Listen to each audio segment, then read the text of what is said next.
ये आदमी मार्स पर अकेला फंस गया, क्या ये निकल पाएगा? इस फिल्म में कहानी को और भी ज्यादा डेंजरस बना दिया गया है। इस बार वो आदमी जमीन से 5.5 करोड़ किलोमीटर दूर मार्स यानी कि मंगल ग्रह पर फंस जाता है। उसे बचाने के लिए लगभग $500 बिलियन का खर्चा होता है और इस मिशन में एक मिस्टीरियस ईस्टर्न कंट्री भी मदद करती है। कहानी शुरू होती है एस्ट्रोनॉट रायन से, जो मार्स मिशन का हिस्सा होता है। उसका काम होता है मिट्टी का सर्वे करना और सैंपल्स लेकर अर्थ पर रिसर्च के लिए भेजना। लेकिन अचानक मार्स पर एक भयानक स्टॉर्म आने वाला होता है। टीम का कैप्टन तुरंत सबको वापस लौटने का ऑर्डर देता है। जब सब लोग वापस जा रहे होते हैं तब स्टॉर्म की वजह से उड़े हुए टुकड़े रायन को लग जाते हैं। उसके सूट में छेद हो जाता है और ऐसे प्रेशर वाले एनवायरनमेंट में जिंदा रहना नामुमकिन होता है। कैप्टन उसे बचाने की कोशिश करता है, लेकिन स्पेसशिप भी स्टॉर्म की वजह से गिरने वाली होती है। अगर तुरंत लॉन्च ना किया जाए तो सब मर सकते हैं। इसलिए मजबूरन कैप्टन को रायन को छोड़कर निकलना पड़ता है। बाकी क्रू सेफ निकल जाता है, लेकिन वो सेलिब्रेट नहीं करते क्योंकि उनके लिए रायन मर चुका होता है। थोड़ी देर बाद नासा भी ऑफिशियली उसकी डेथ अनाउंस कर देता है। लेकिन सबको शोक तब लगता है जब रायन जिंदा निकलता है। वो बेहोशी से उठता है। दरअसल एक एंटेना उसके पेट में घुस गया था और उसका खून जमकर सूट के छेद को सील कर देता है, जिसकी वजह से वो बच जाता है। बहुत दर्द में होने के बावजूद रायन अपने टेम्पररी बेस तक वापस पहुंचता है। वहां वो एंटेना निकालता है, अपने जख्म को सिलता है और चेक करता है कि उसके इंटरनल ऑर्गन सेफ है। अब असली स्ट्रगल शुरू होती है। बेस के बेसिक सिस्टम्स काम कर रहे होते हैं, लेकिन कम्युनिकेशन बिल्कुल बंद होता है। अर्थ पर किसी को नहीं पता कि मार्स पर अभी भी एक इंसान जिंदा है। उसकी एक ही होप है, 4 साल बाद आने वाला नेक्स्ट मार्स मिशन। अब उसे जिंदा रहने के लिए खुद ही स्ट्रगल करना होगा। उसके पास जो फूड सप्लाई है वो सिर्फ 400 प्लस दिन के लिए काफी है, जबकि उसे 4 साल सर्वाइव करना है। जब वो बिल्कुल होपलेस हो जाता है तब एक सिंपल सी चीज से उसे आइडिया मिलता है। वो एक्सपेरिमेंट के लिए रखे हुए आलू देख लेता है। तब उसे याद आता है कि वो सिर्फ एस्ट्रोनॉट ही नहीं बल्कि एक बॉटनिस्ट यानी पौधों का एक्सपर्ट भी है। अब वो प्लान बनाता है कि मार्स पर ही आलू उगाकर अपने लिए खाना तैयार करेगा। इसके लिए वो प्लास्टिक से लैब को कवर करता है, मार्स की मिट्टी कलेक्ट करता है और उसे अंदर फैला देता है। और यहीं से उसकी सर्वाइवल जर्नी का असली गेम शुरू होता है। पानी डालकर उसे अच्छी तरह मिला दिया जाता है और ये बन जाता है एक नेचुरल ऑर्गेनिक फर्टिलाइजर। थोड़ी थोड़ी दूरी पर वो मिट्टी में छोटे गड्ढे खोदकर इसे डालने लगता है। फिर वो आलू को टुकड़ों में काट देता है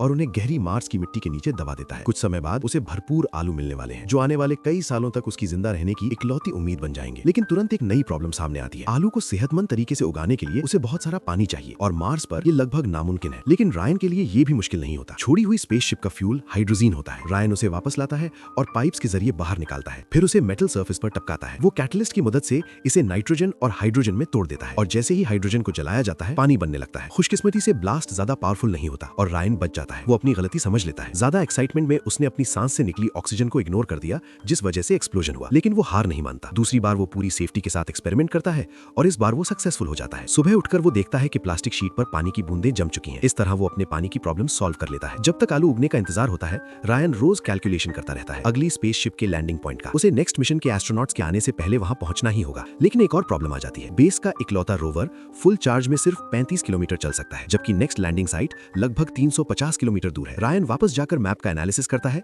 और बेस्ट रूट ढूंढने लगता है। दिन में वो रोवर लेकर एक्सपेरिमेंट्स करता है। धीरे धीरे वक्त बीतने लगता है और उसके उगाए हुए आलू भी तैयार हो जाते हैं। बड़े आलू वो खाने के लिए रख लेता है और छोटे आलू फिर से उगाने के लिए यूज करता है। अब खाने की प्रॉब्लम सॉल्व हो चुकी है। अगला काम है किसी तरह अर्थ से कॉन्टैक्ट बनाना। इसी दौरान अर्थ पर उसकी फ्यूनरल हो रही होती है। किसी को नहीं पता होता कि वो अभी भी जिंदा है। लेकिन जल्द ही एक ट्विस्ट आता है। एक दिन सैटेलाइट कम्युनिकेशन डिपार्टमेंट का एक एम्प्लॉय मार्स बेस में कुछ अजीब चेंजेस नोटिस करता है। इसका मतलब होता है रायन अभी भी जिंदा है और इसी के साथ शुरू होती है हिस्ट्री की सबसे दूर की रेस्क्यू मिशन। मार्स पर एक औरत एक अजीब चीज देखती है। जहां कोई नहीं होना चाहिए था वहां मूवमेंट के निशान दिखते हैं। वो तुरंत अपने सीनियर्स को इन्फॉर्म करती है। डिपार्टमेंट का हेड इसे देखकर अंदाजा लगाता है कि शायद वो एस्ट्रोनॉट रायन, जिसे मरा हुआ माना गया था, अभी भी जिंदा है। लेकिन स्पेस एजेंसी का डायरेक्टर पहले रेस्क्यू के बारे में नहीं सोचता, बल्कि ये सोचता है कि मीडिया को क्या जवाब दिया जाए। और जैसे ही ये खबर बाहर आती है, मीडिया में हंगामा मच जाता है। रिपोर्टर्स डायरेक्टर का इंटरव्यू लेने के लिए टूट पड़ते हैं। डायरेक्टर को समझ ही नहीं आ रहा था कि प्लान कैसे बनाया जाए, बल्कि वो सिर्फ मीडिया की बातों को दबाने में लगा हुआ था। उसके जवाब से रिपोर्टर्स बिल्कुल सेटिस्फाई नहीं हुए। तभी लाओ हेई टाइम पर आता है और सिचुएशन को संभाल लेता है और वो कहता है, हमें भरोसा रखो कि हम अपनी पूरी कोशिश कर रहे हैं उसे जिंदा वापस लाने के लिए। लेकिन उसकी बात ने उल्टा डायरेक्टर पर और ज्यादा प्रेशर डाल दिया। अब ये बात पक्की हो चुकी थी कि रायन को बचाना ही होगा। उन्होंने डिसाइड किया कि सबसे पहले उसके लिए सप्लाईज भेजी जाए ताकि वो जिंदा रह सके। लेकिन सिर्फ सप्लाई भेजने वाला स्पेसक्राफ्ट बनाने में ही 6 महीने लगते। डायरेक्टर ने तुरंत इसे 3 महीने में कंप्रेस कर दिया, क्योंकि अगर 3 महीने से ज्यादा हो गए तो रायन भूख से मर जाएगा। ये उनके सामने सबसे बड़ा चैलेंज बन गया। लेकिन उन्हें ये नहीं पता था कि रायन, जो एक बॉटनिस्ट है, पहले ही मार्स पर आलू उगा चुका है और अपनी बेसिक सर्वाइवल प्रॉब्लम सॉल्व कर चुका है। एक दिन जब वो मार्स का मैप स्टडी कर रहा होता है, तब उसे 1997 में अर्थ से भेजा गया पाथफाइंडर याद आता है। इसी वक्त स्पेस एजेंसी को भी लगता है कि रायन का मूवमेंट एरिया धीरे धीरे बड़ा हो रहा है, लेकिन किसी को समझ नहीं आ रहा कि वो कहां जा रहा है। तब लाओ हेई को अचानक कुछ समझ आता है। वो मैप निकालकर स्टडी करता है और फाइनली रायन का प्लान समझ जाता है। असल में रायन का टारगेट वही पुराना मार्स पाथफाइंडर है जो 1997 2007 से अर्थ से कांटेक्ट खो चुका है। अगर रायन उसे दोबारा एक्टिवेट कर लेता है तो वो अर्थ से कांटेक्ट कर सकता है। ये समझने के बाद लाओ हेई अर्थ पर पड़े पुराने पाथफाइंडर को एक्टिवेट करता है और कुछ ऑपरेशंस के बाद मार्स वाले पाथफाइंडर के साथ सक्सेसफुली सिंक एस्टैब्लिश हो जाता है। उधर रायन को भी रिस्पॉन्स मिलता है, लेकिन इस सिस्टम की एक बड़ी प्रॉब्लम थी। एक फोटो भेजने में आधा घंटा लगता था। कम्युनिकेशन फास्ट और एक्यूरेट बनाने के लिए रायन एक स्मार्ट आइडिया यूज करता है। वो हेक्साडेसिमल सिस्टम के हिसाब से नंबर्स को प्रोब के इर्द गिर्द अरेंज कर देता है। फिर कैमरा जब रोटेट होता है, जिस नंबर पर पॉइंट करता है उसे नोट करके डिकोड किया जाता है और इस तरह मैसेज समझ लिया जाता है। बाद में टेक्नीशियंस की मदद से रायन रोवर सिस्टम को प्रोब के ट्रांसमिशन सिस्टम से कनेक्ट कर देता है। अब दोनों साइड्स के बीच बिना किसी प्रॉब्लम के कम्युनिकेशन पॉसिबल हो जाता है। रायन जब अर्थ से आए मैसेजेस पढ़ता है और जानता है कि सब लोग उसे बचाने के लिए पूरी कोशिश कर रहे हैं तो वो इमोशनल हो जाता है और रो पड़ता है। उसे कहा जाता है कि वो हिम्मत रखे, रेस्क्यू स्पेसक्राफ्ट 2 साल के अंदर भेजा जाएगा। दूसरी तरफ जो 5 क्रू मेंबर्स अर्थ वापस जा रहे होते हैं, जब उन्हें पता चलता है कि रायन जिंदा है तो वो गिल्ट में डूब जाते हैं। कैप्टन तो खुद को इसके लिए जिम्मेदार समझता है, लेकिन अच्छी बात यह होती है कि अर्थ से कांटेक्ट होने के बाद रायन की लाइफ काफी बिजी और स्टेबल हो जाती है और वो अपनी डेली लाइफ को एक तरह से लाइव करने लगता है, अपनी अचीवमेंट्स दिखाता है। उस दिन तक सब कुछ ठीक चल रहा था, लेकिन फिर एक हादसा हो गया। काम खत्म करने के बाद रायन हमेशा की तरह बेस पर वापस आता है, लेकिन एक छोटा सा नजर न आने वाला जानवर अचानक एक बड़े धमाके का सबब बन जाता है। ब्लास्ट इतना जबरदस्त होता है कि रायन का हेलमेट भी फट जाता है, लेकिन रायन हिम्मत नहीं हारता। वो तुरंत टेप निकालकर अपने सूट के मास्क को सील कर देता है। ऑक्सीजन खत्म होने के बिल्कुल आखिरी लम्हों में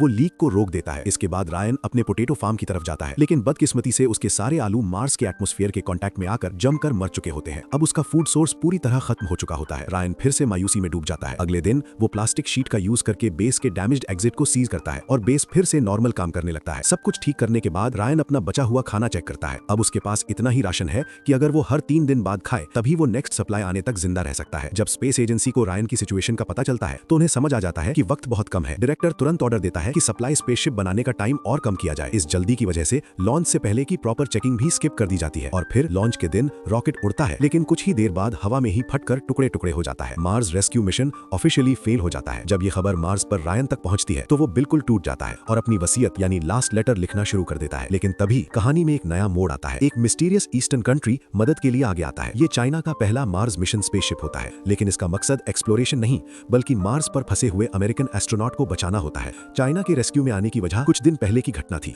अमेरिकन स्पेस एजेंसी ने जल्दी में सिर्फ 1 महीने में स्पेसशिप बनाकर लॉन्च कर दिया था, जिसकी वजह से वो ठीक से टेस्ट नहीं हो पाया और अर्थ से निकलते ही ब्लास्ट हो गया। जब दोनों तरफ से उम्मीद टूट चुकी होती है तब ईस्टर्न कंट्री बिना किसी शर्त के मदद का फैसला करता है और अपना रेडी होने वाला स्पेसक्राफ्ट उन्हें दे देता है। तब एक एस्ट्रोडायनामिक्स एक्सपर्ट एक नया सोल्यूशन निकालता है। अपनी कैलकुलेशन के थ्रू वो बताता है कि 561 डेज में मार्स तक पहुंचने का एक तरीका है। अर्थ को एक स्लिंग शॉट की तरह यूज करते हुए ग्रेविटी की मदद से स्पेसशिप को वापस मार्स की तरफ भेजना। 561 डेज बाद वो मार्स के ऑर्बिट तक पहुंच जाएगा और उस वक्त रायन अपने पहले मिशन का छोड़ा हुआ लॉन्चर यूज करेगा और बिना स्पीड कम किए स्पेस में ही उस स्पेसशिप के साथ डॉकिंग करेगा। इस तरह रायन को बचाया जा सकता है। 5 अंतरिक्ष यात्रियों ने मिलकर दोबारा मंगल ग्रह पर लौटने का फैसला किया। उन्होंने अपने अंतरिक्ष यान को पृथ्वी के पास लाया और पूर्वी देश से मिले सप्लाई यानी डोंगफेंग एक्सप्रेस लेने के बाद तेजी से मंगल की ओर बढ़ गए। देखते ही देखते 200 दिन बीत गए। खाने की कमी की वजह से रायन बहुत कमजोर हो चुका था और स्पेस स्टेशन भी अब मंगल के पास पहुंचने वाला था। उसे लॉन्च साइट तक जाने की तैयारी करनी थी। रायन ने मंगल रोवर को मॉडिफाई किया, उसमें सारे solar panel, air circulation system और बचा हुआ खाना रख लिया और घर लौटने की इस यात्रा पर निकल पड़ा। रोवर को हर 4 घंटे चलाने के बाद 13 घंटे रुककर चार्ज करना पड़ता था, इसलिए वो रास्ते में या तो सोता था या गाड़ी चलाता था। आखिरकार 77 दिनों बाद रायन सुरक्षित लॉन्च साइट पर पहुंच गया। वहां एक पुराना अंतरिक्ष यान था जो पहले मिशन द्वारा छोड़ा गया था। अब वही पुराना यान उसकी आखिरी उम्मीद बन चुका था। यान को ज्यादा ऊंचाई तक उड़ाने के लिए उसने सबसे पहले उसका सारा कांच निकाल दिया, यहाँ तक कि ऊपर का ढक्कन भी हटा दिया और उसकी जगह प्लास्टिक लगा दिया। ऐसा उसने वजन कम करने के लिए किया ताकि यान आसानी से उड़ सके। 560वें दिन पर उसे मंगल से बहुत करीब नहीं जाना था क्योंकि वहां की ग्रेविटी स्पेस स्टेशन को गिरा सकती थी। इस बीच उनका रेस्क्यू मिशन पूरी दुनिया में लाइव दिखाया जा रहा था और पूरी मानवता इस मिशन को देख रही थी। आखिरी 1 घंटे में रायन ने अपनी दाढ़ी साफ की, स्पेस सूट पहना और शांत होकर लॉन्च का इंतजार करने लगा। 2 मिनट बाद उसने कहा, I am good, I am anxious to get up to you, thanks for coming back for me. Countdown खत्म होते ही यान तेजी से आसमान में उड़ गया। अंदर जोरदार कंपन होने लगा और ऊपर लगा प्लास्टिक जल्द ही उड़ने वाला था। 12G के भारी दबाव की वजह से रायन बेहोश हो गया।